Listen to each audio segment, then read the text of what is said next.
if you are a black man between the ages of 16 and 34, one of the leading causes of death are police in this country. Barack Obama appreciated he's the first black president, right? Not throwing no shade. They gave safe black. Barack Obama, D.L. Hewley, Steve Harvey, none of their existence look like what black men are suffering through. Nothing.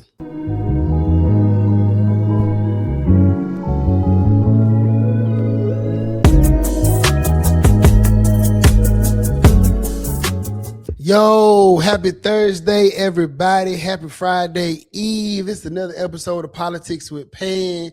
You are here today. I'm Christian, aka Pan. I'm your host, and I'm here today with one of the coolest brothers that I've ever had the chance to meet, Mayor Mondale Robinson, man. Everybody give it up. Give it up. Give it up. What's up, Mayor? How you doing, man? Hey, man, listen, I'm here I'm doing Politics with Pan.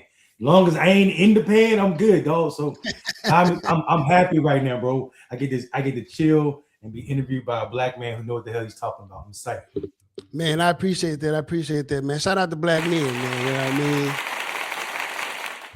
So for those of you who don't know, well, let me tell y'all. So I came across Mayor Robinson doing research for another show. Those of you who don't know, I'm a political consultant. I'm a community activist.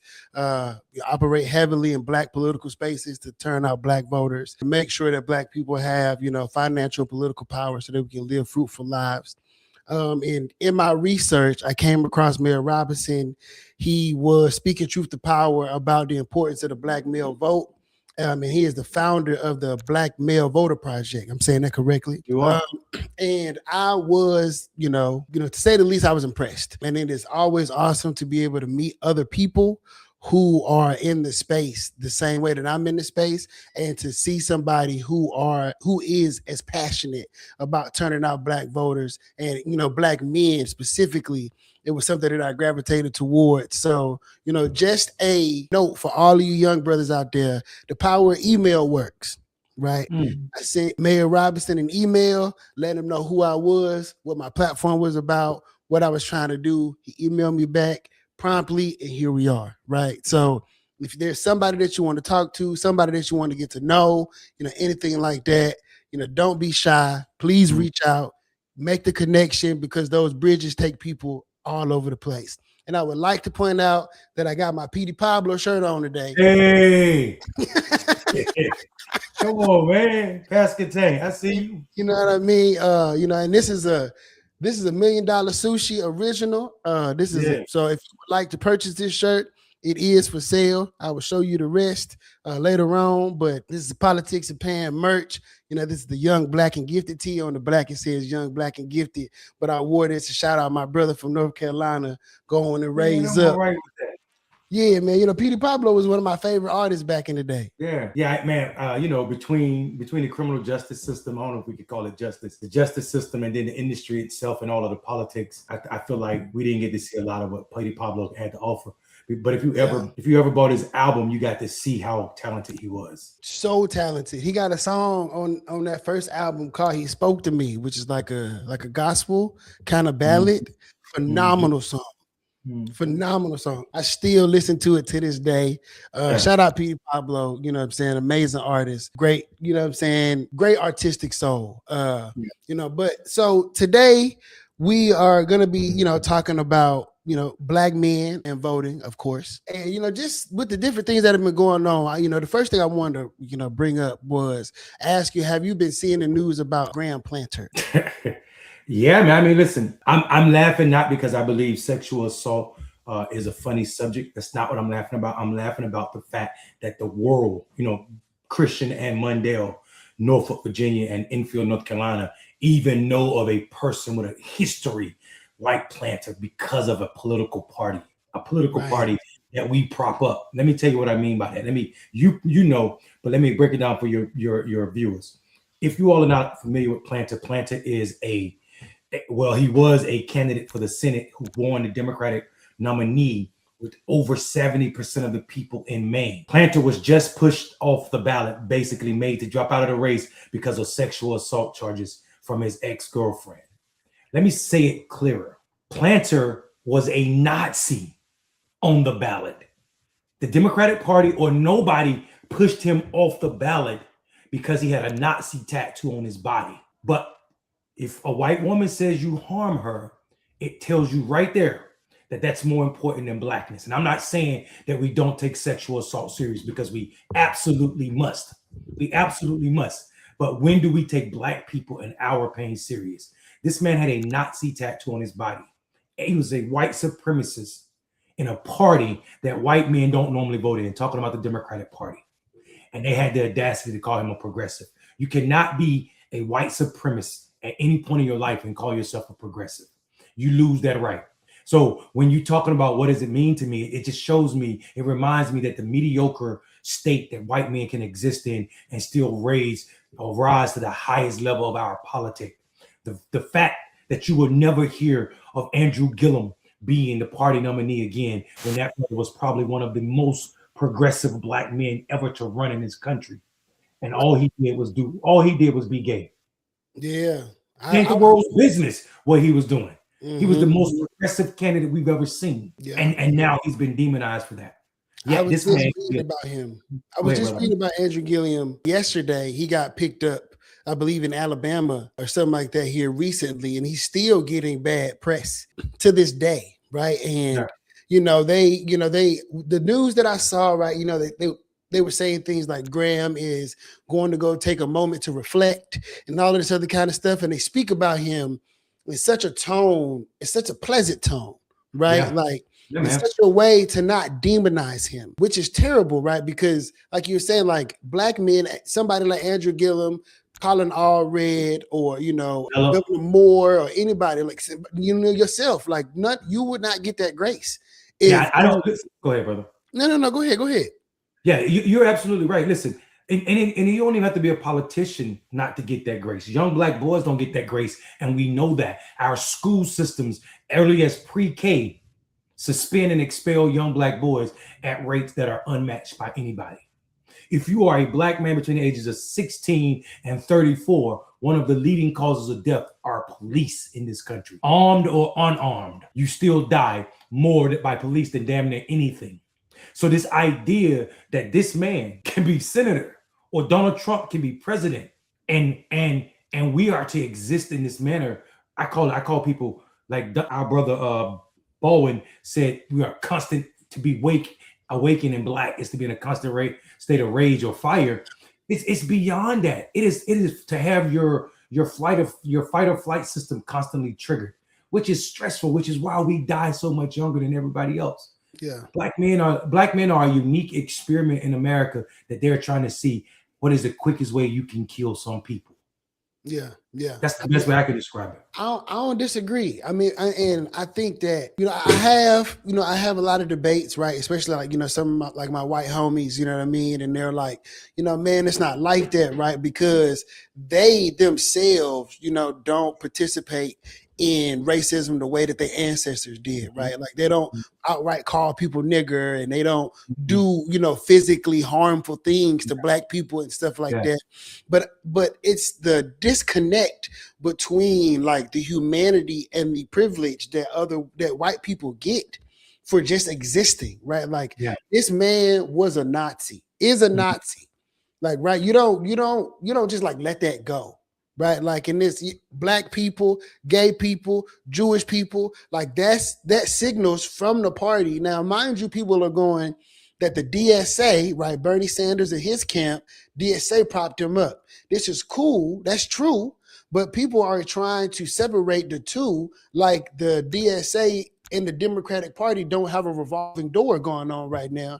And the Democratic Party is currently trying to figure out how to capture the fervor that the DSA is starting to put out, because the establishment Democrats, like the status quo of politics, is not working for them anymore, and they're losing. And so trying to separate it is not really keeping it real, because at the end of the day, everybody who's making these decisions are white. Yeah. Also, I think it's disingenuous for people to pretend that the Democratic Socialists of America are a different party than the Democrats. They exist. They run in the Democratic primaries. They are creatures of the Democratic Party. It's just a wing. That's just like saying, the guards on the Lakers are upset with the Fords or trying to separate themselves. You still are a member of the Laker organization. So That's not going to work with me. I would say this though. I feel like it's our fault a little bit. When I say our, I'm talking about people on the left because our tent is so this idea that we want to be in majority so bad that we'll accept anybody. I'm not saying that there's no pathway to redemption. That's not what I'm saying. I am saying though that there has to be certain consequences. And if you ever put a Nazi tattoo on your body, then the consequence should be you should never be a candidate for Senate. You know what I'm saying? Like that just makes logical sense to me. You made some questionable decisions, right? Go ahead. I was doing some research, and the way that whiteness is defined is defined by other white people, right? Like a long time ago, when all of the different immigrants came from all of the different countries, right? Irish, Italian. They all came, right? There was, you had the Anglo-Christian white people, like the English white people, right, who were like in charge, right? And then so you got all these other different hues of white that come, and those specific group of white people tell them, well, maybe you're not white enough, or maybe we don't like the way y'all eat toast, or we don't like this, so we're gonna other you. But they still have the ability to like give people that letter, to give them that white label, like you are white, which means you are safe, which means like if this was church, right, like you have been redeemed through Christ, right? It's okay now. Whatever you were before, we accepted you. That doesn't matter anymore. And we're going to make sure that nobody else feels like it matters either. Because right now, you a good white man in our eyes, and we're going to prop you up, good white man. And I feel like that's what they did with Graham, knowing that he was dirty, knowing that he had all of these red flags, with all of these black people saying to them, this person is bad. We should not support him. The party should not support him. And he won the primary, right? Maine is a very white place. That also says a lot about what white people think, right? Like, because all of those white people, they knew that he was a Nazi before he won. Yeah. They were well aware. So like, where's your mind at? Like, and if white people are trying to kumbaya with other people, especially liberal whites, you're trying to kumbaya with everybody, but you're supporting racists and Nazis and people like, bigotry and all of these other kind of things. Like, where is the silver lining? Like, where do black people see themselves standing arm in arm with you when you will put your money and your attention behind somebody as toxic as this? Yeah, I mean, let's be clear about this. To be clear, white people, and when I'm talking about white people, I'm talking about the majority, the institutions of this nation. Whiteness in that instance has a high tolerance for black suffering. So this idea that this man was a Nazi does not sound the same alarms as a white woman's tears. That's as American as apple pie. That's what got Emmett Till killed. Some white woman pretending she was crying, right? So we know that we have a track record. Our body, our DNA, well, maybe not our DNA, but our RNA, the envelope that keeps it, prepares us for an America that exists in that manner. Here's where we exist, or we need to exist, and how we should show up. The Democratic Party does not win nationally without the black vote. We should not be in places where we are asking things of the Democratic Party. Right. We should be demanding. When Jamie was there, I feel like the failure was the same failure when Barack Obama was president. We tried to be the president of the whole world, knowing that if we would have just addressed the problems of black people, everybody would have benefited. Yeah. And I think Barack Obama's upbringing kept him from that. But what confused me was Jamie, other than him being a creature of the party his entire life, I'm talking about Jamie that was the DNC chair. I don't understand for the life of me why he didn't go full. You are from South Carolina. You know all of the problem, all of the ills of whiteness as an institution. You know that they are old and also now.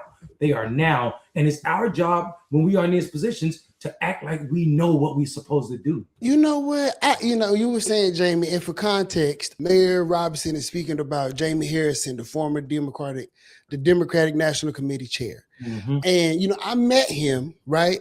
I went to one of my colleagues used to be the executive director of the Mississippi Democratic Party. Yeah. And so, every quarter, the parties have like this summit where they get together and they meet in different places and they plan and stuff like that.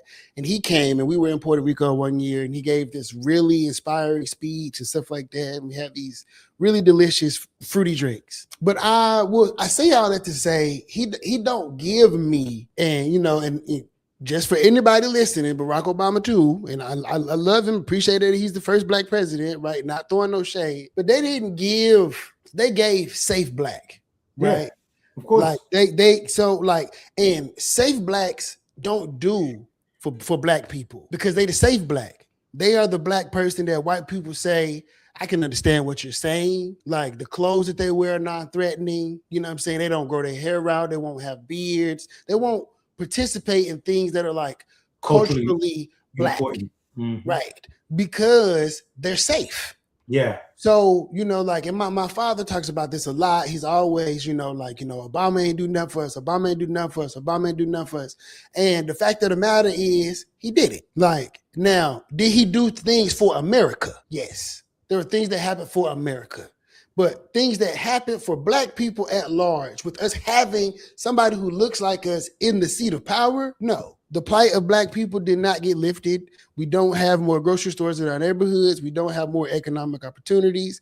And when we did have a black person that was over the Democratic Party, he fed into what the white establishment wanted, and we still got less.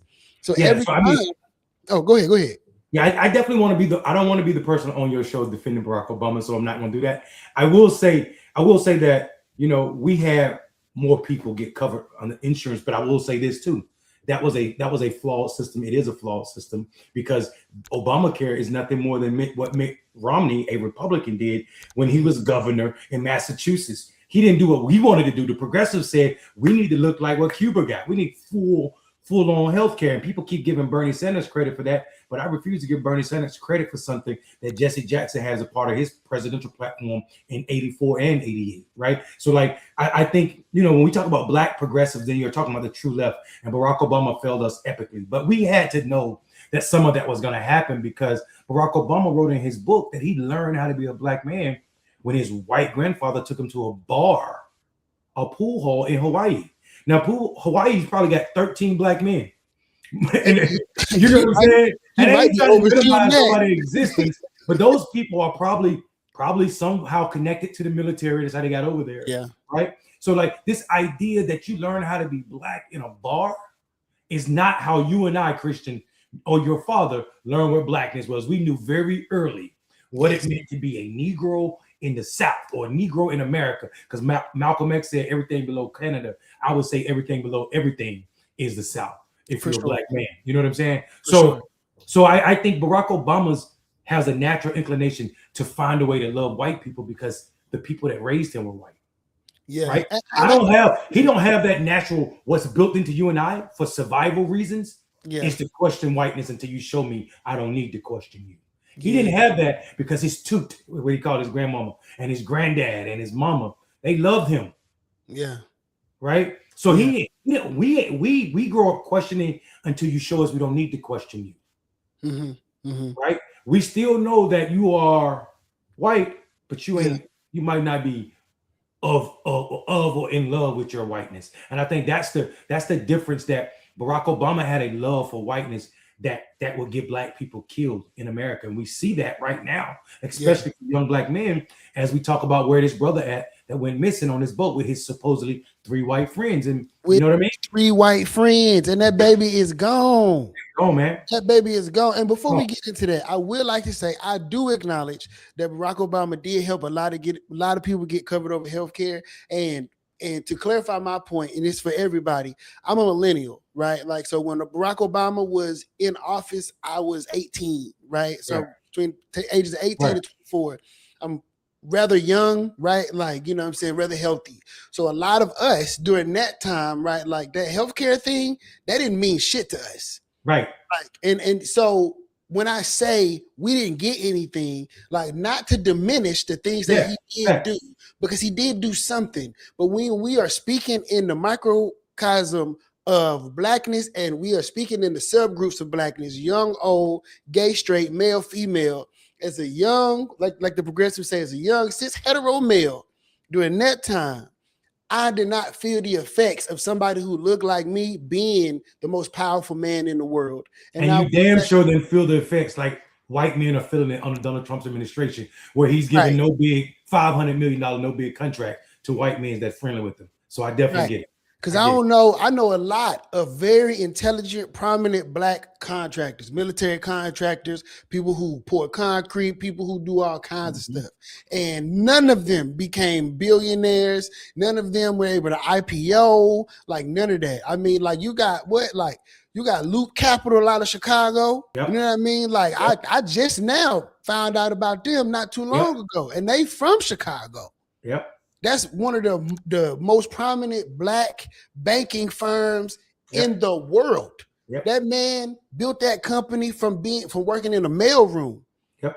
And we didn't see him, but when you do see news about Loop Capital, you see white journalists and white mayors and stuff like that fighting with them, saying that they are doing, X, Y, and Z and ABC to be able to to make money.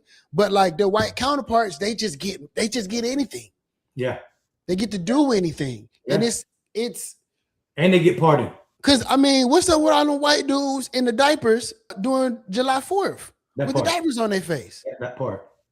I mean, I just told people that those are modified Klan hoods. They walked around DC in modified Klan hoods, and we you can say what you want to, and that's why I try to tell people the both-ism is dangerous in this moment, because one of these parties is racist out loud in our face. They are literally saying and recruiting more armed people with white supremacy language, right?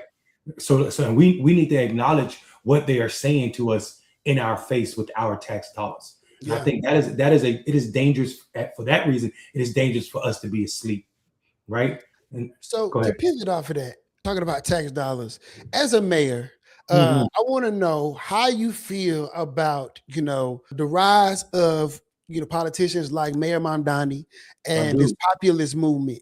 What do you think about? Do you think voters are embracing populism more now because traditional politicians, they feel like they failed them? I believe that here's where I get to know that one day I will be able to retire from politics and everything is going to be all right. It's your generation and the generation behind you. I have no trust in people born in my generation. I'm 47, so people born that are Xers, one generation in front of you, or baby boomers, or what they call the greatest. I have no faith in any of us, because I was raised by baby boomers, and baby boomers showed us that we cannot trust them. They fucked this. We are dealing with all of their problems. You've been through two financial crises in your life. You. Yeah. These people are responsible for all of this, dog. No millennial is responsible for any of the problems we're dealing with at this moment, right? And I think until we acknowledge that our system was broken because it was built not for a multiracial or multicultural democracy. America had a multicultural democracy for maybe 20 some years, and then they started eating away at it because they couldn't take the idea that white people might lose the little power that they had. This 250 celebration is of democracy is a joke.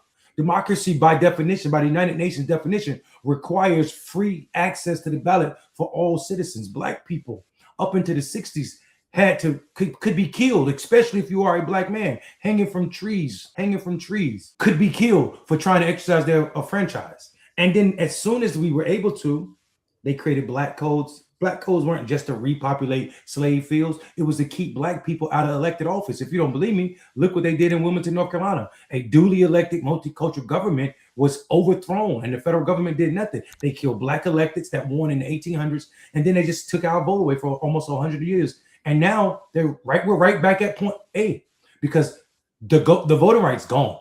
Don't let anybody fool you. That shit is gutting 2 and 5. It kills the voting rights. Like it has no teeth. It is dead.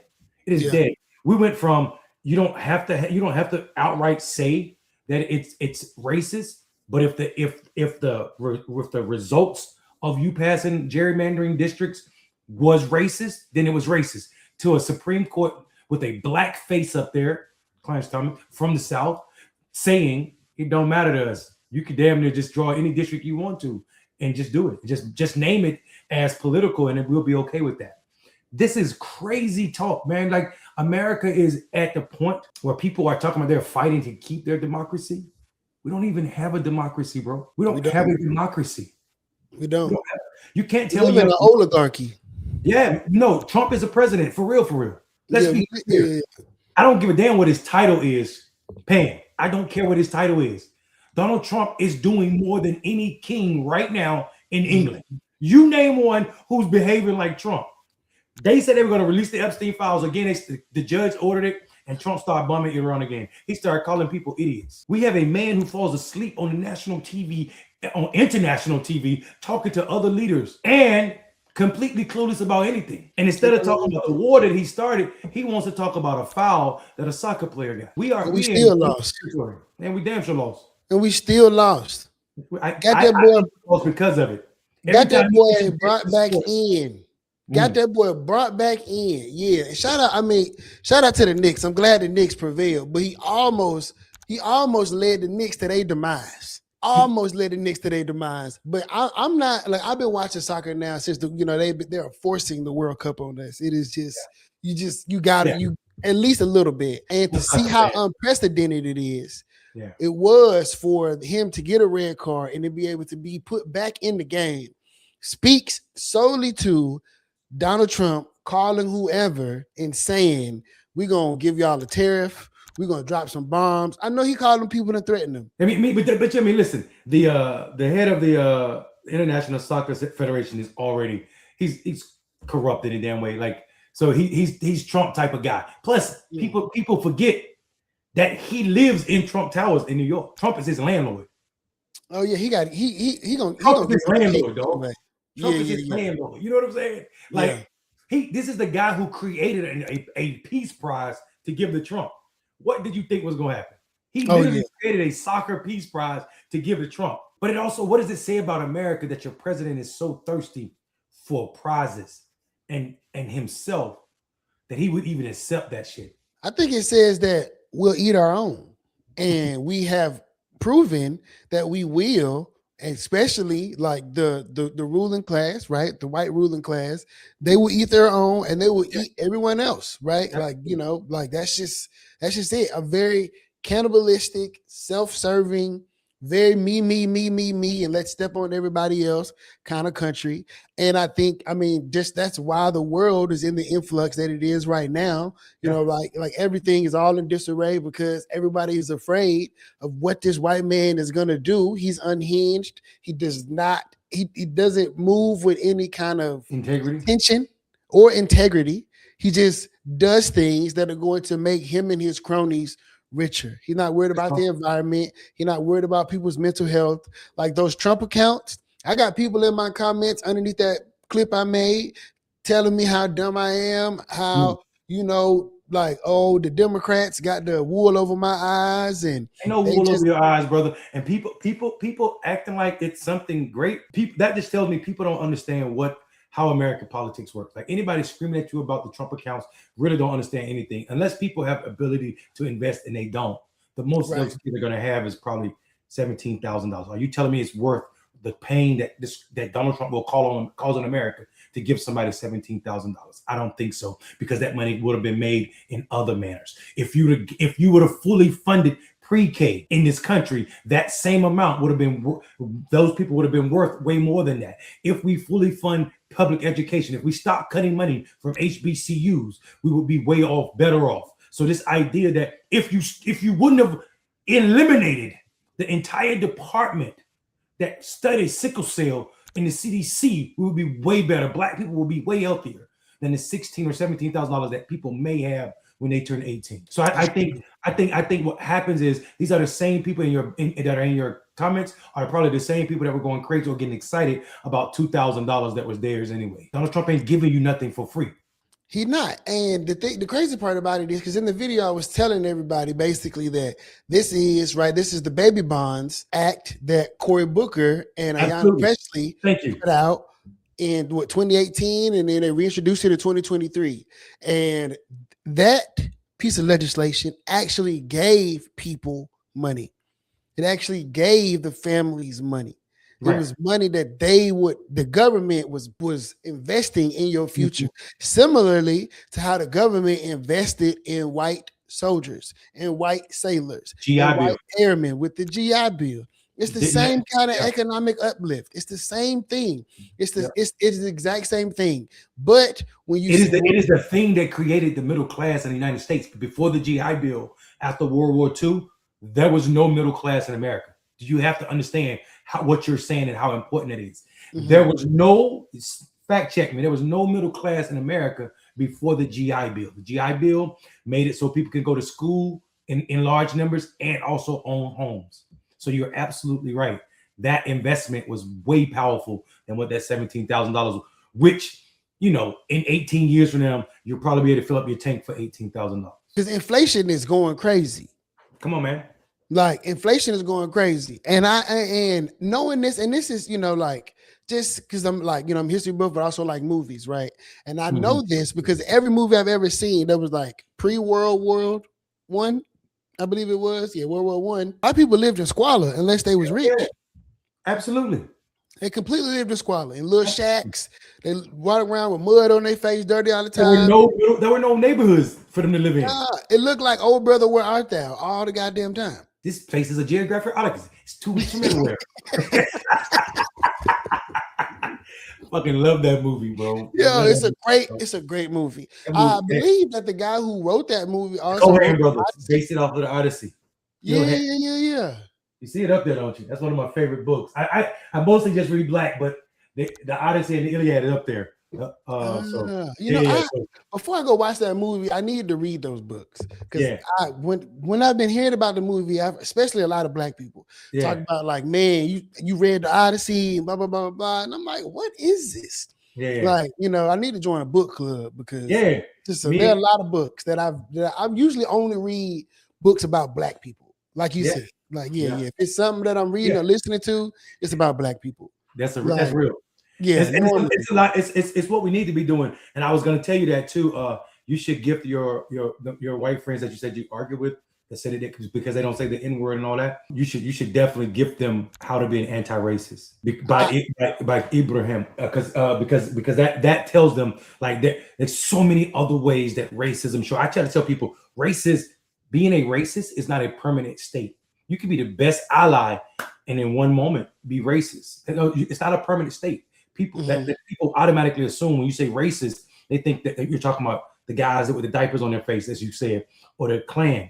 There's other forms of racist. When you see something that you know is an injustice against someone because of their skin color, or you hear your uncle say something, but there's no Black people around and you don't check them, in that moment you acted like a racist. Totally. So I think people think that when they hear racist, they think of Bull Connor or the Klan. Yeah, exactly. But that's one form. Yes. It's racist. It's and racist. I feel like it gives them, like, especially like, the white guys my age, right, and younger, right? Because it's like, bro, I ain't never called you a nigger. I ain't never hung nobody. I ain't never done any of that stuff. But like, you know what I'm saying? I can make these Black jokes because it's comedy. Right, you know what I mean? And the thing is, it's like, nah, bro, like you can't do that. You can't. Right? Like you can't do that. Like, let's just not make jokes about our race, period. At all. You feel me? Because you are going to strike a nerve, whether you know it or not, whether you are being well-meaning or not. You're gonna strike a nerve. You're gonna do something that is insensitive. It's like telling gay jokes. It's like telling jokes about disabled people. Yeah. Like, just don't do it. Right, I tell people all the time, your comedy should stop. Just your comedy should be like your rights. Your rights end when you begin to infringe on somebody else's rights. And I think your comedy should stop when you start talking about a people that you don't belong to, and you may be offending them. I think that's just simple. That's simple. There's a show I watch on YouTube, and there's a guy, like, he helps people with their finances. And he had this white dude on there, and he was basically saying, like, words are just words, right? Like, I can just say a word and it not mean nothing because I'm not trying to be harmful. And he was like, I can say nigga right now, and it wouldn't mean nothing. And the white dude was like, what? And he was like, wait, let me go get my Black friend. So, and, Black friend on this show, if you ever see this, no, I'm disappointed in you, nigga. Because you shouldn't have participated in that shit at all. You shouldn't have let them white people humiliate you on goddamn on Joe Biden's internet or whoever the fuck's internet this is. I'll go. You shouldn't let them white people humiliate you, dog. Like you gonna sit in there and watch millions of people watch this white man call you a nigger and try to make a point and be like, I didn't mean it like that. I don't mean it like that. It means like that. It is like that. It is that way. To defame you. It is to dehumanize you. It is to make you less than. Like, and if you sit there, and if he is a well-meaning white man, well, listen to some Malcolm X. Well-meaning white people do fucked up shit. You ever heard of them white people who wanted a country club up in the Northeast and they flooded a whole goddamn town and killed over 1,000 people because they wanted to fucking swing a piece of metal at a ball? Those were well-meaning white people. Central Park in New York, probably one of the largest parks in the world, is on black land. Black graveyard is on the Central Park. Shit, you don't even have to go back that far. You don't have to go back that far. Raleigh, North Carolina, when we had Hurricane flooded Princeville, the first black town in America, formed by formerly enslaved people, was flooded out because they didn't want to flood Raleigh. In our lifetime, yours and mine, bro. Yeah, bro. Look at Katrina, dog. Look at Katrina. Same thing. People talk about. We say Katrina, but we should say look at what the government did, because it wasn't Katrina. It was the failure of government. It was the failure of government, bro. They blew them levees up, bro. They killed all them people, dog. They displaced all them people. And there's hundreds of thousands of black people, bro, with PTSD right now. Nobody gave them any kind of mental health help, bro. Like, you know what I'm saying? You got these documentaries coming out now about the Katrina babies, the people who was 4, 5, 6, 7, 8 years old. They sense of community, they sense of identity washed away. They're going back home. You're seeing all of these different, and I know people think it's entertaining, but I see the people down there in New Orleans like screaming for help culturally. Yeah. They like, yo, they come in here and they stripping everything that made this place what it was. They are taking our stuff from us, bro.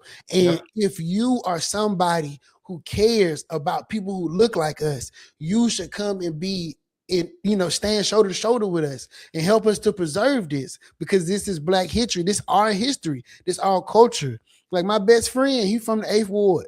Like, he always just talk about like what it was like.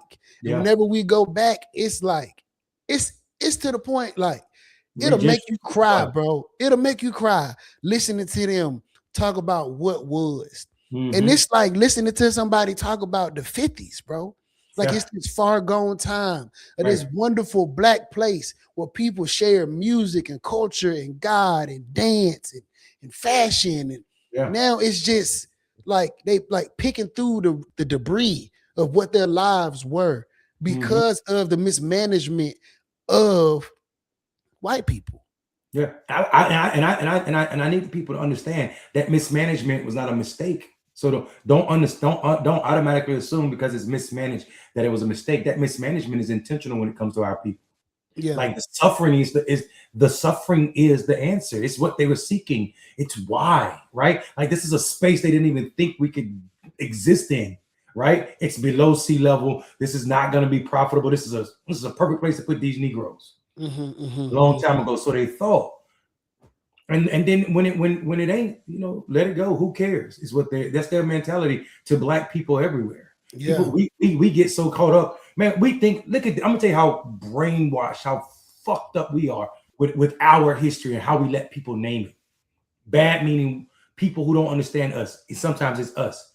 We call one of the most successful Black towns in the history of this country Black Wall Street. Why would we ever call Tulsa, Oklahoma, Black Wall Street?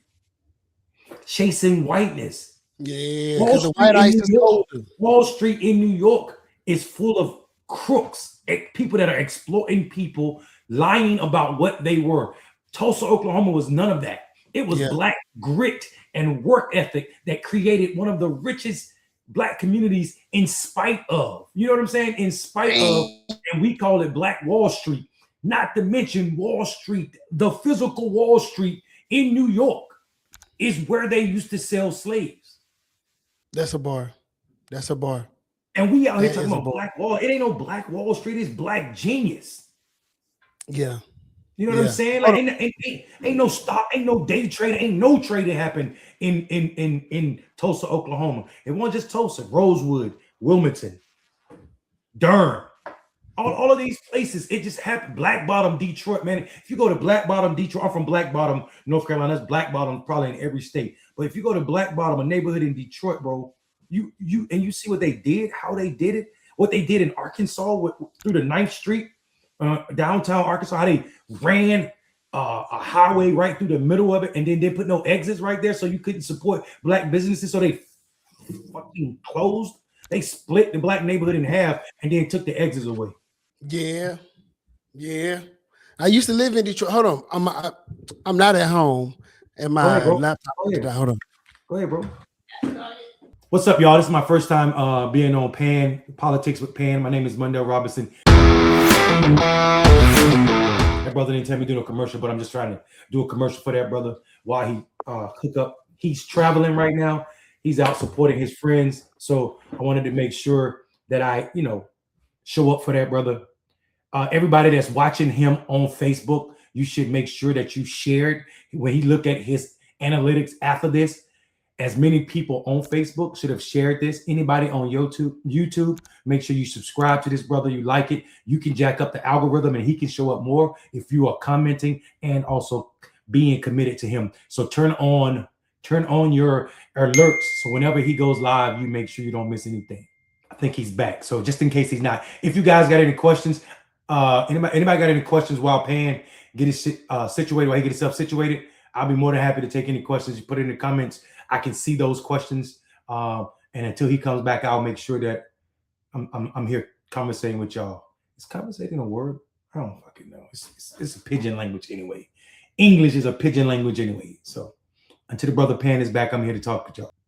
Derek, I think I gotta disagree with you, brother. I don't think women should submit. I think you meant submit to their husbands in the context of which you are saying it.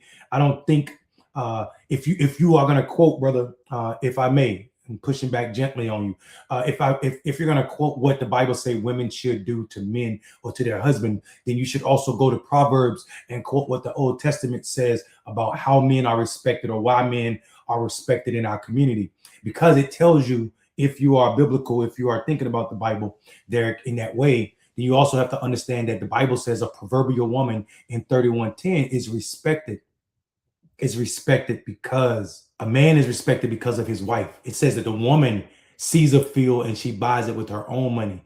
Her family wears purple garments. And in the biblical time, especially Old Testament, to wear purple meant that you were rich or wealthy because it required indigo, and indigo was a hard crop, an expensive crop, and only the wealthy people could get it. It said that men were respected at the gates with the elders because of their women. So this idea that women should submit to men, it's partially correct, but you also got to say the rest of that, and that requires you to go to Proverbs 31:10. You back, bro? I think so. Can you hear me? All right, cool. I was trying to hold it. I can hear you. I was trying to hold it down for you while you was gone. No, you held it down. I definitely appreciate that. Man, traveling and shooting this podcast at the same time is a task. It is. Yeah, It the is. Wi-Fi be working good, and then all of a sudden it's just not working the best. But Let me give you a couple pointers too. Oh yeah, put me on game. Mac Mini, you can get and I'm not advertising for Apple. A Mac Mini, you can just grab that joint like they like it this big. You can throw it in your bag. It's a whole computer unit. Keep you two Wi-Fi port, like mobile Wi-Fi's. From like one from Verizon, one from T-Mobile, one from whatever you want to get them from. Just keep two of those joints so you can have your own network with you wherever you go, and then get your mirrorless camera and a pod, and you got a whole studio on the go. I'm gonna send you all of that equipment link. Don't worry about getting the camera because I like what you're doing. So yeah, no, I sure appreciate that. And I want to go back. So I used to live in Detroit. I used to live on the east side. I used to live in Jefferson Chalmers. So so I worked for the Progressive Turnout Project back in 2018, 2019. And so I moved up there to go and work in Livonia, Michigan, which is one of the most racist places I've ever been in my entire life. And that's when I learned about Black Bottom, right? Because and what they did there, and like just speaking on the different ways that white people came into Black communities and uprooted our economic prosperity is the one thing, especially like, when I'm, seeing these different people talk about black people crying and this and that and the third, Yeah. like it's like you don't know your history, right? You don't know American history. Yeah. Shout out to my homegirl Stacey Childs, who is going to be one of our new state reps here in Texas. Stacey is a staunch advocate for, what I'm saying, American history told with the truth in it, right? Like letting people know about what black people went through and like how that has led us to where we are today. And in Texas right now, they are, inserting a lot of religion and taking out a lot of the things that make white people look like who they were, right? Instead, trying to make them look like Superman, right? Like they want George Washington and Thomas Jefferson to look like Superman and the Green Lantern instead of Lex Luthor. You know what I mean? Like, which is unfair to the kids, right? Because those, like, those white children are gonna grow up with this lie of like who they really are.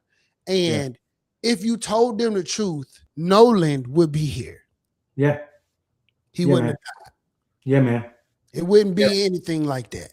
That's you know what fact. I mean? Like it wouldn't be like that at all. Many people who will cater to whiteness because of the money and the access. I want to go to football games. I want to go to concerts. I want to see Taylor Swift. I want to do what rich white people do. I want to go lay around on a boat all day.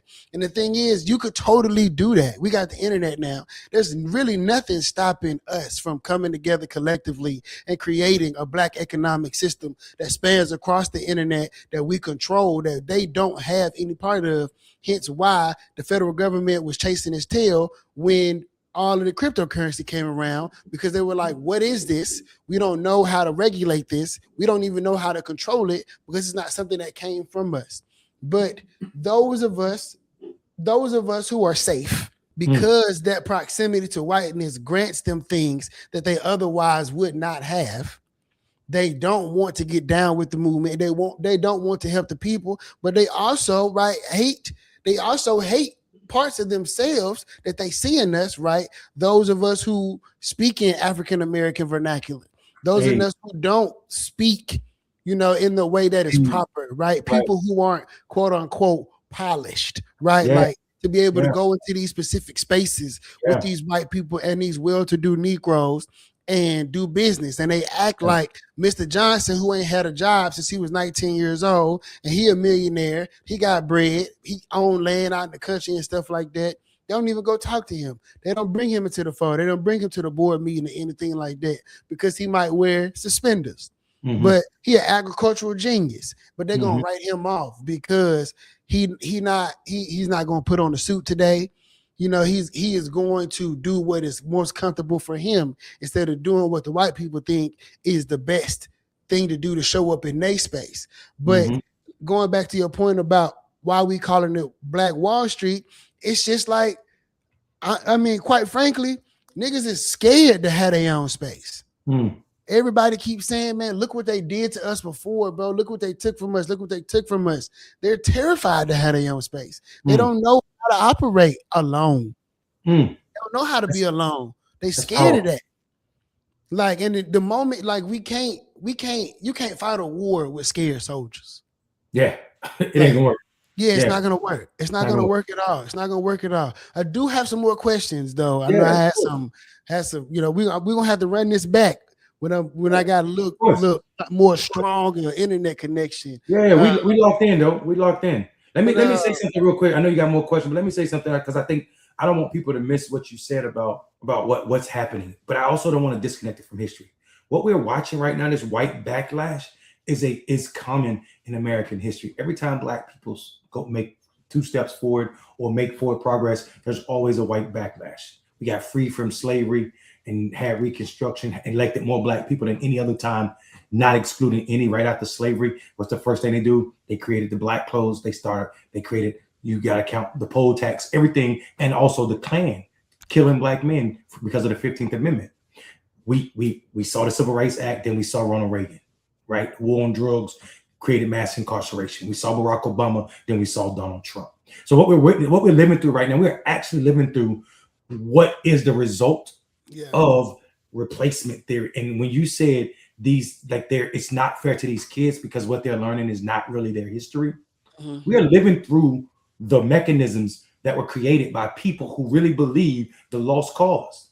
The idea that white people were fighting, that the Confederate was about states' rights, and white people that the 50 and 60 years after the Civil War, they taught all of this in America. Well, shit, they probably still teaching that in some of our states' history books about how these were good white men who were fighting to protect state rights from northern aggression. When it was nothing about northern aggression, it was all about slavery. Even though the secession documents, and I didn't see this until I was an adult, from Mississippi, North Carolina, Virginia, South Carolina, and Georgia, they articulated clearly that they were separating because of slavery. That was never taught in school. It was taught that these northern states, these Yankees, were aggressive against southern state rights, and that was the reason for the war. So all of these people taught that now, and now they're being taught something completely different. They're being taught the next version of that, and we have to worry about what is it going to look like 50 or 60 years from now from the kids, like you said, that are not learning their real history. They're learning this new history. George Floyd was a drug addict, and that cop was, scared for his life. Yeah, which is not true. Which was not true. Which is not true. But my daughter's gonna know. My daughter's gonna know the truth. Yeah. Like, she gonna get the unadulterated black truth at our house. Yeah, it ain't none of that. Like, nah, it ain't none of that. None of that is gonna be happening. Because it's just it's a disservice to the country. And all of these people who are like, they're patriots and they love America so much. It's the opposite of patriotism. They're not patriots. It is it's racism. Yes. That's the ism it is. It is racism. You think that white ice is colder, the white people and the black people who like to stand arm in arm with the white people because they got the money. You want them to bring you on their boats. You want them to, you want them to lavish you with their heaven on earth. And that's fine. But know that your black ass going to end up like Nolan. In some way, shape, form, or fashion. You going to end up like that, brother, because they ain't really got no love for you. Or some version of it. Yeah, like look at that brother from The Blind Side. They fucked him. Yeah, and I mean it's every brother that puts himself in that position, right? Like we can just write off the list. That's why Jay-Z said, "You still OJ." Yeah, you still okay. You okay? You think OJ is separate from black people? Okay, that's what Trick Daddy said. You still a nigga. It don't matter if you got a wicked jump shot. Or you still it don't matter. This system is set up to see you in one way. You can be a shucking jive. You can be whatever you are. You could be, Coon College. You still want to, they still see you in one way. You are a tool for them or a loud force against them. And I hate it for the brothers who choose to be tools for them, because the universe, I tell people all the time, one of the hood classics was New Jack City.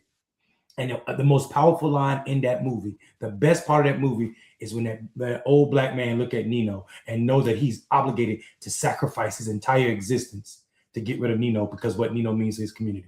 Your soul is required in hell. And that's what I feel for all of these tools for white supremacy that looks like us. Your soul is required in hell.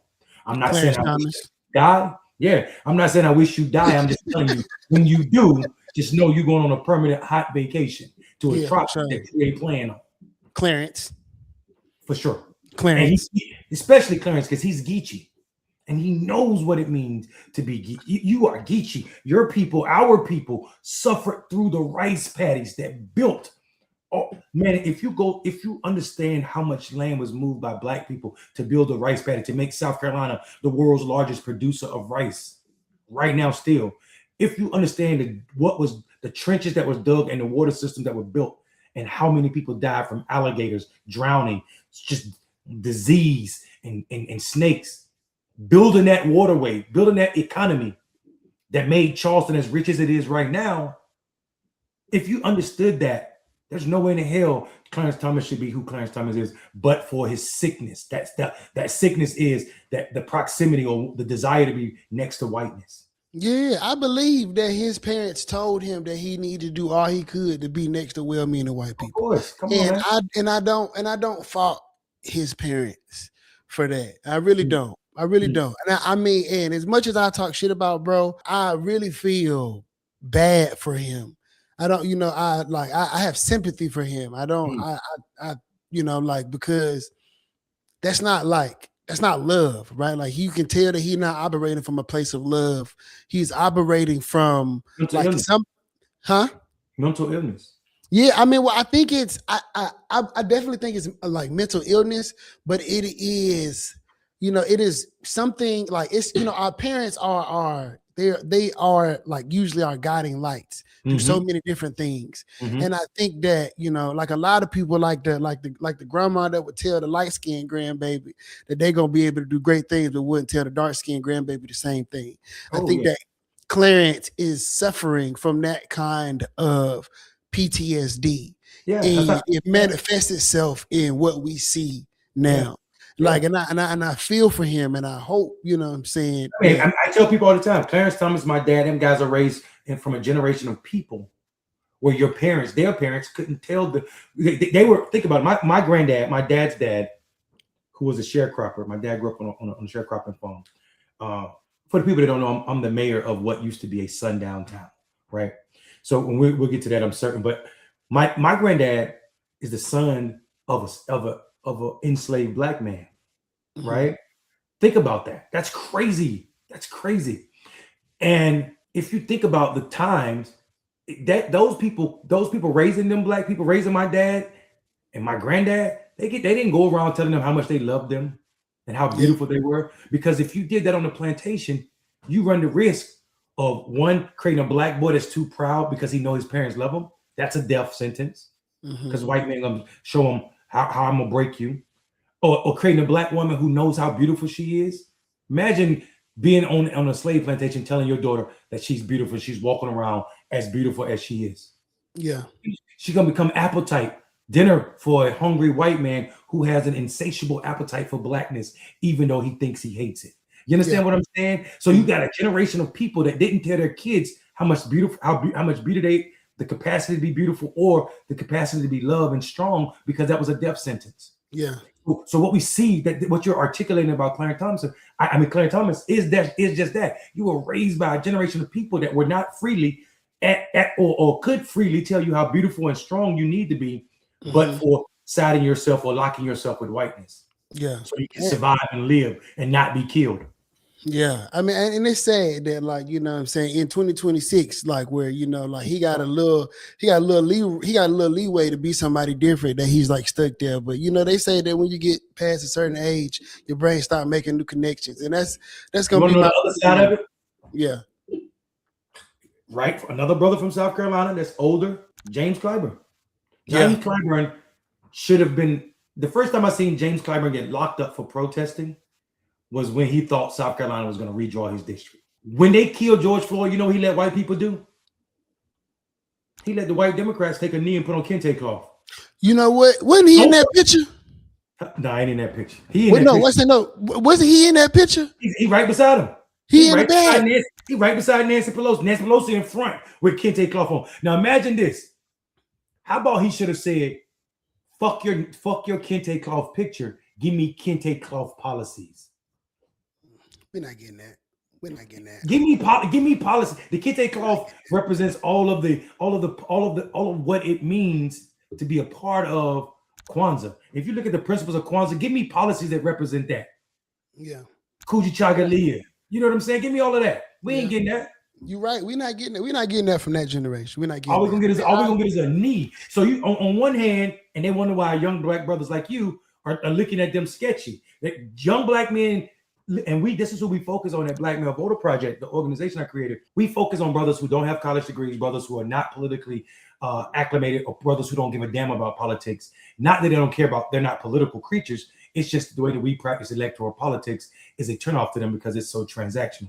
Yeah. And what we know is they're looking at the political class, the elite, the bourgeoisie, these people who believe in the talented 10th, even though W. Du Bois himself, who created the idea, abandoned it before he died. These people, brothers are looking at them like, y'all motherfuckers are the reason that slavery lasted so long. Because your version of black leadership is going to get a lot of us, or is getting a lot of us killed. Yeah. This bullshit ass version is crazy. Their version of black leadership is, yes, I am a black Democrat, Yes, I'm a black elected official, and yes, I do represent a majority black area, but I represent a majority black area in a way that would be appeasing to white folks. Absolutely. Yes, 100%. and Because ain't no way you can be as high up in the Democratic Party as James Clyburn is and be elected over and over from the same district in South Carolina, and that district for this damn long is still the poorest congressional district, or one of them in the entire country. I live in Third Ward in Houston, Texas. Yeah.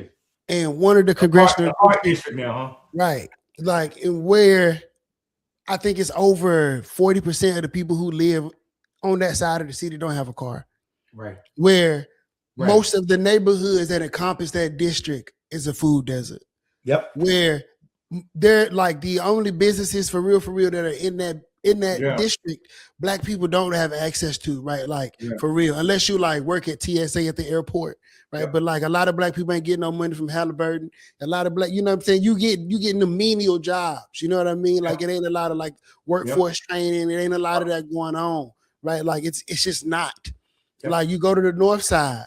You know what I mean? Like you can go all over where black people are in Houston, Texas, and you're going to see the effects of the policies not being written for us. And you can see like these people in the bourgeoisie, you can see them at the football games, you can see them in the parades, you can see them at the rodeo, you can see them this place, that place, this place, that place. But let a nigga walk up on them, talk about I'm hungry and I need a job. You feel me? They gonna look at them like, right. You know what I'm saying? Back up off me, dog. But like, where, like, if you are such a public servant, bro, like, where's the service, dog? You know what I mean? And you can't. You like the thing is, I get it, right? And this is why I say we could do different, right? We got the internet. You don't got to lean on white people to make money no more. It's just not that time no more. And white people understand it. And that's why they are trying so hard not to educate us on AI, not to educate us on all of these different systems that have been created that liberate people as far as technology is concerned, because what's going to happen to the money? Where is my consumer base going to go? But until those who are in power, right? You know what I'm saying? What's that pastor in Atlanta that did the Target boycott? Like all of these pastors, all these politicians, all of these people that black people look to every day, every Sunday, all these black people who come together and they get all these likes and they walk around in their Gucci's and their Dior's and they drive their fancy cars. Until a group of them get some fucking backbones and they come together and they say, look, we're going to start an economic engine for black people. Don't get me started on how all of this weed flooded the entire country and it ain't but goddamn 2% of niggas who got any piece of that money, and they was making millionaires the day that legalization happened. Listen, bro. But all of them social equity programs that they put together for cannabis. Colorado, bro. Dog. Colorado was one of the first states to legalize marijuana. You know what happened when they legalized marijuana? What? The arrest for black and brown youth went through the roof for guess what charge? Marijuana. Possession of marijuana. You hear me? Private prisons start locking up younger black boys to compensate for those who they couldn't lock up for moving weight. That's crazy. That's crazy. Like North Carolina budget. The state of North Carolina just passed the budget yesterday. The governor signed it yesterday. They eliminated every DEI position or department in the state. So they signed a budget for the first time in 2 years, and black unemployment rate went up. So that's why when you say Barack Obama or people your age feel like Barack Obama didn't do shit, it's because of these realities. You talking about it's good for us, but the shit you celebrating don't benefit us. Joe Biden had all this money for internet, to get internet all throughout this country. That money ain't reached black folk. Black folk don't land that fiber optics. And then so now in rural spaces like where I'm mayor, we got one. Yeah, now we didn't have internet before. So now that internet can reach the community, guess what? Because there's only one provider, people can't afford it because they can charge more. Charge whatever you want. Do you know what's worse than not having for it to be in your community and you can't access it? Yeah. That's why black people like this shit ain't for me, dog. It's not for me at all. And the people that we are voting to make sure that there's stuff for me, what's the return on my investment? Because I'll tell you what those people doing, dog. There's this black guy named Cunningham. These black electeds. This shit happened in real life 2 weeks ago. Black Democrat in a majority black county in Eastern North Carolina, bro. Eastern North Carolina, Edgecombe County is one of the majority black counties. In this county, check this out now. I'm not even lying to you. This brother lost the primary, Democrat. He got mad. He lost to a more progressive candidate. Switched his party to unaffiliated. He's getting kicked out because he lost his race, so he won't be back. Republicans vetoed something the Democratic governor. They overrode. Well, they were trying to override a veto that the governor did that would have protected some of us. All they needed was for him, this black guy, to show up, and the Republicans wouldn't have had a majority. They wouldn't have had enough to override the veto. He didn't go. Republicans, he was in the building. Republicans paid him or gave him something not to show up so that they could have the number of votes, the supermajority, to override the governor's veto. Him and another black Democrat that lost her primary. She was from Charlotte. He was from the black county. Charlotte has the raw number most black people in the state.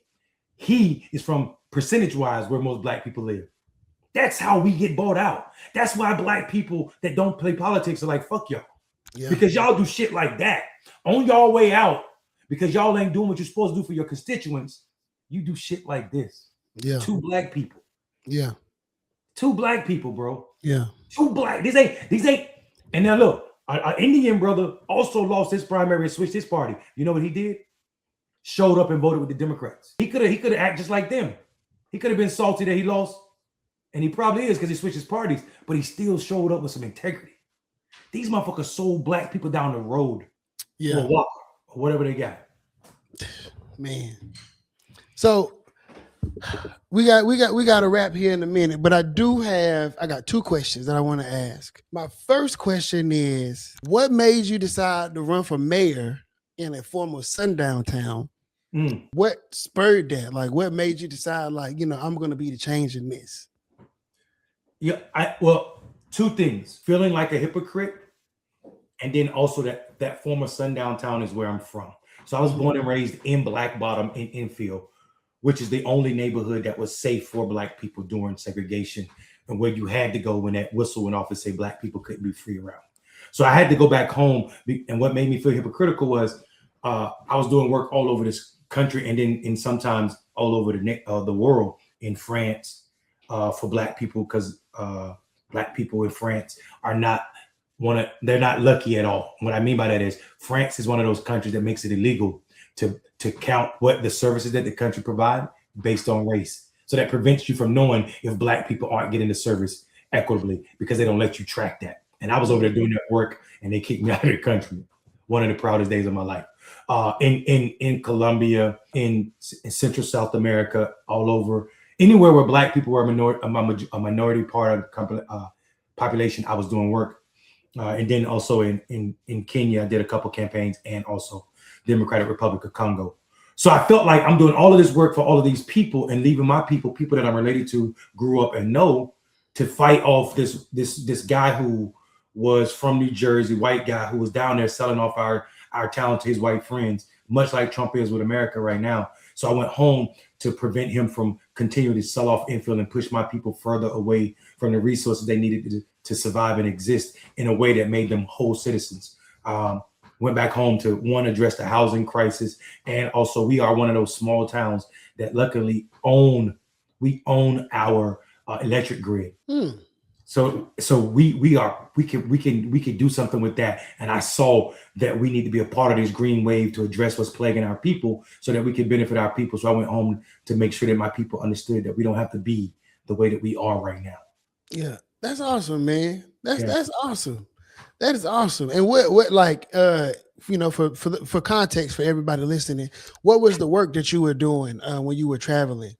Yeah, so initially I was doing like civic engagement training for black people, black communities, teaching black people how to organize outside of political infrastructure, what it meant to build power around issues and not personalities.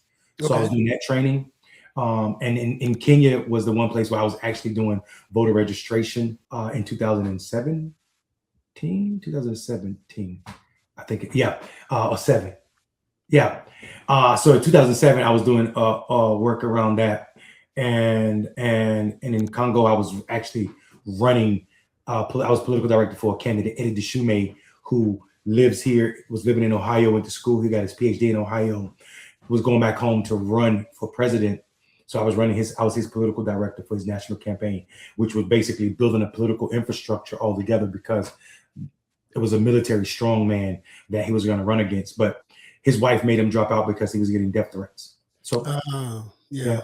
Yeah, I can, man. That's yeah, honorable work, man. That's honorable work. That's dope.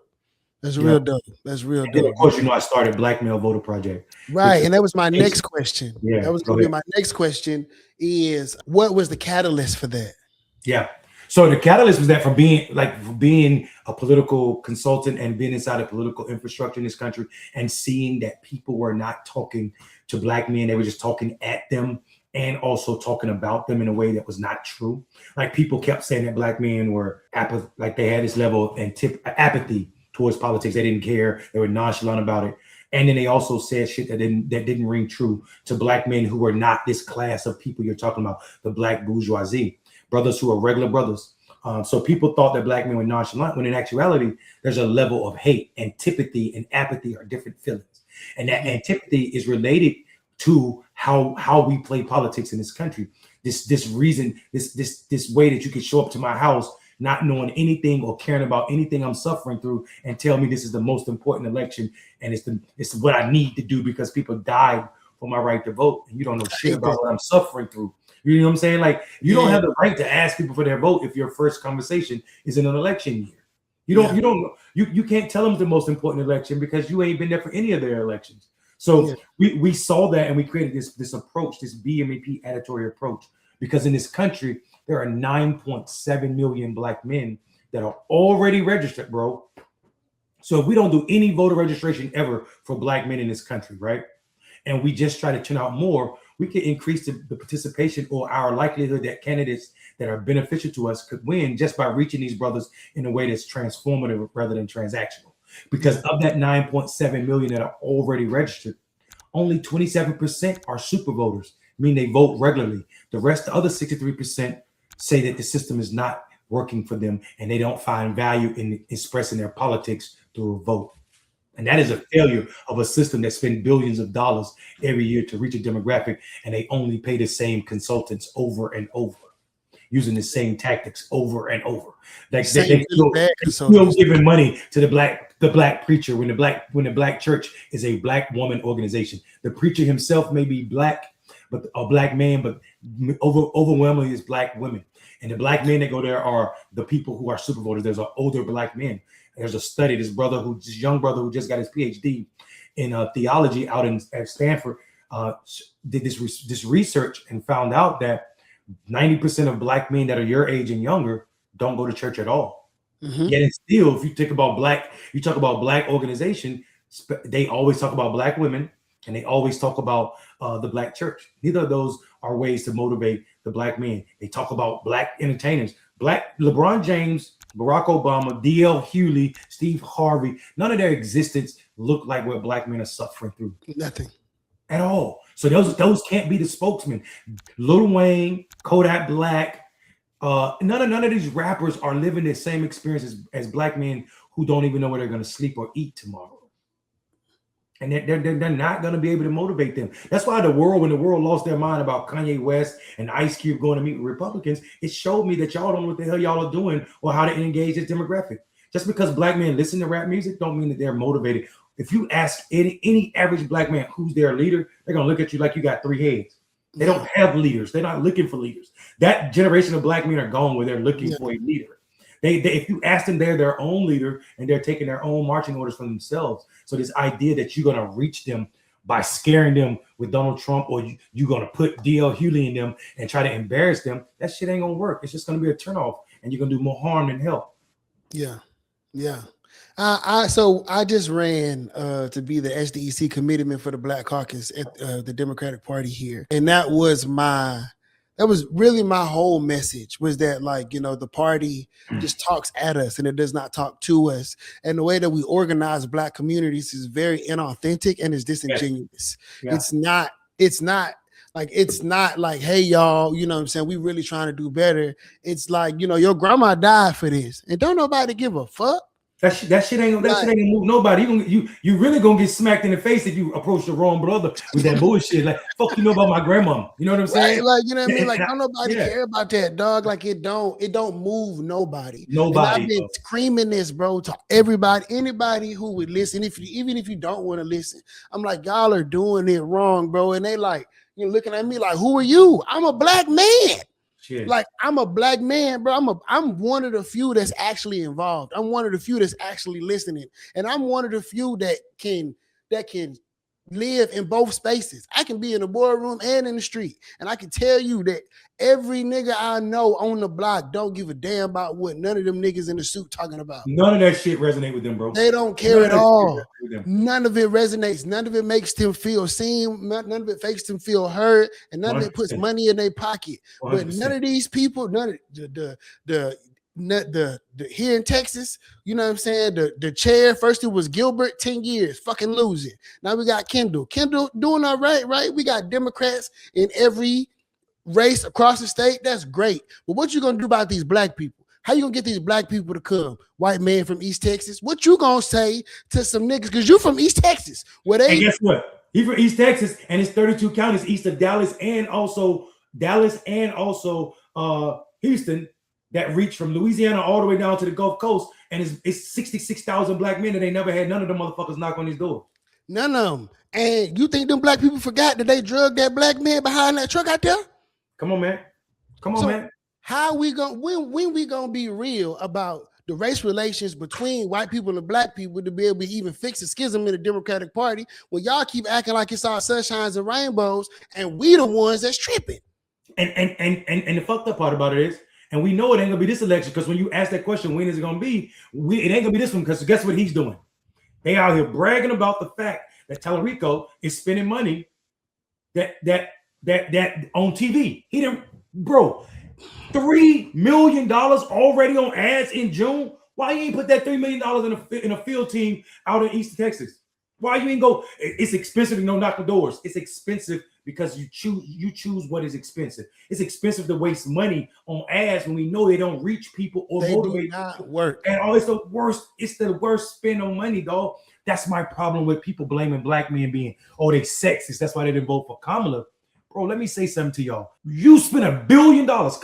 Kamala Harris spent $1 billion, bro. Listen to me. $1 billion was raised for that candidate. No new black millionaires were made. No black organization made over $1 million except for one. Guess which one that was? A fucking limousine company out of Delaware. Is the only black vendor that made over $1 million. Black people completely got less than 3% of that $1 billion. They gave D.L. Hughley some money, though. Come on, man. They gave D.L. Hughley some money. He hurt their cause. Young people listening to that shit like, man, you don't get to fucking talk to me. Don't nobody even fucking like D.L. Hughley like that. Like, the Hughley show was cool, but after that nigga got off of cable TV, ain't nobody checking for D.L. fucking Hughley. Definitely not the majority of black men that are voting. So that's what I'm trying to tell them. They still catering to the black men that were baby boomers. Them motherfuckers are not the majority of black men, and they will never be ever again. It's your generation. And here's what I tell people all the time. When people get mad at how y'all show up, your generation and Zers, I always tell them this one thing. It is more of them than it's ever been black men ever in the history of this country.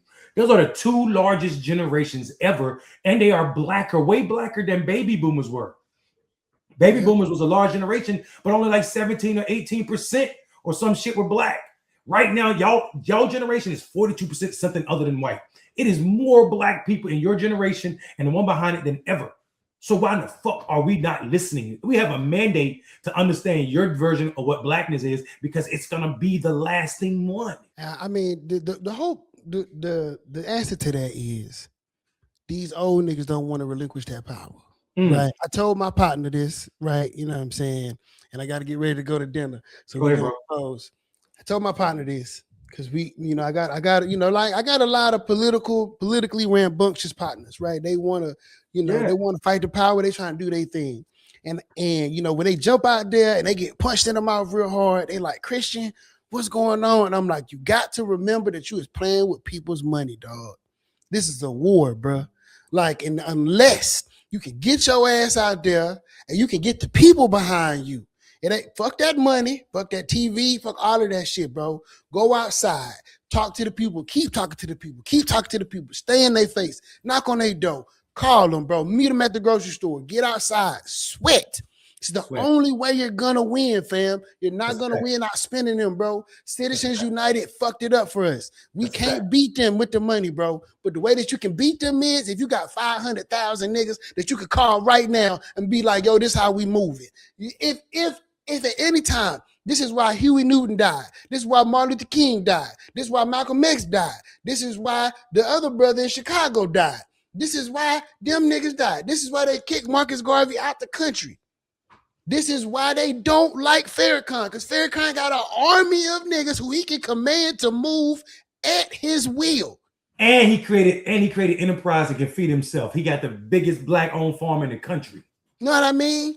Like, but the young guys is, you know what I'm saying, the young guys that are around my age, right? You know what I mean? I get it, right? I get it.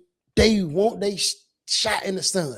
And to get your shot in the sun, you got to be digestible right now. Right now. But mark my words, that shit is changing. Yeah. It's actually changed today.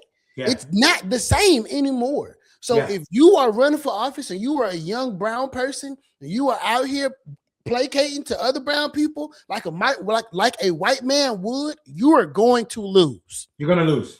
You're gonna lose. Nobody wants to hear that shit. And you should lose.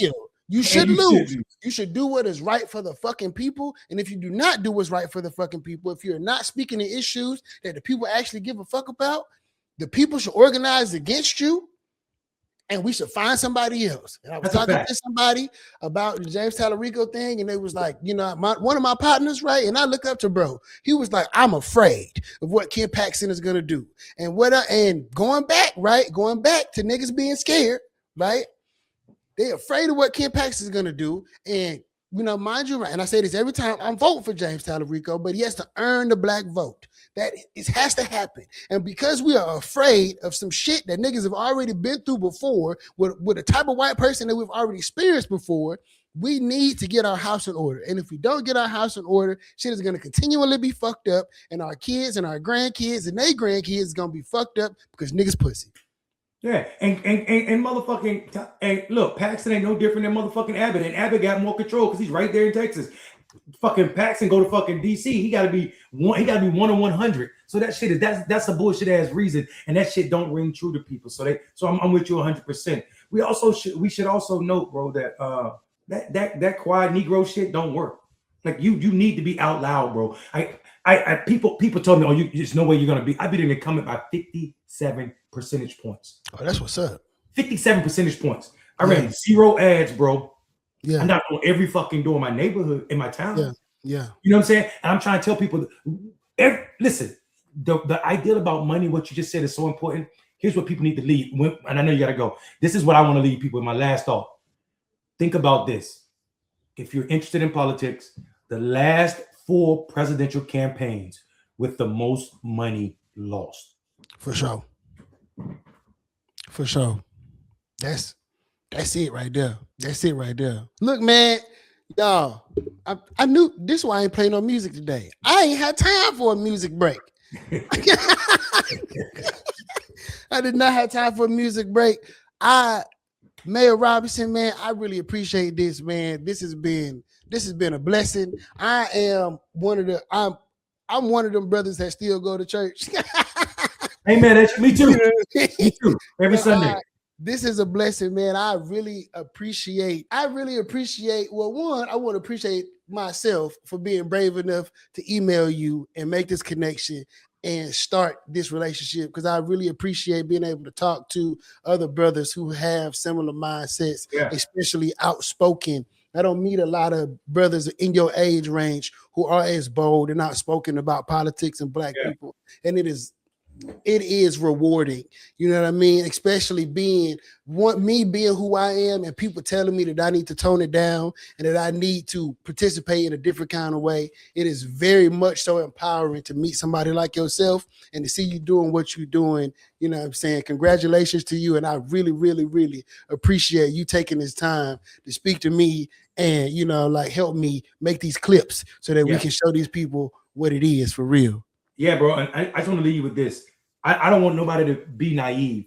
I don't want to be a martyr. You know what I'm saying? And I don't want you to be a martyr. I want you to be around to grow old. I want you to be an old man. You know what I'm saying? Mhm. But I also want you to know that form of what the people are telling you to tone it down, that shit ain't got us nowhere. They killed King and he was super tone.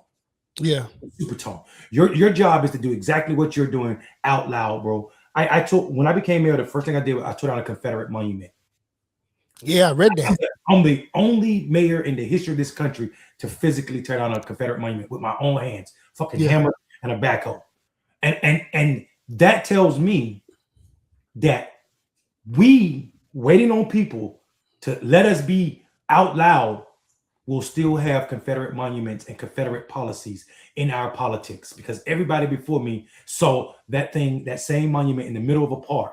Bro, your job is to tear down every proverbial Confederate monument out loud on live TV that comes in front of you. If it's policy, if it's running for office, if it's reshaping your county party, I'm paying whenever you call me, bro. If I'm available, I'm available. I promise you. I appreciate that, man. And Nick, I'm gonna tap in with you. I will definitely connect you.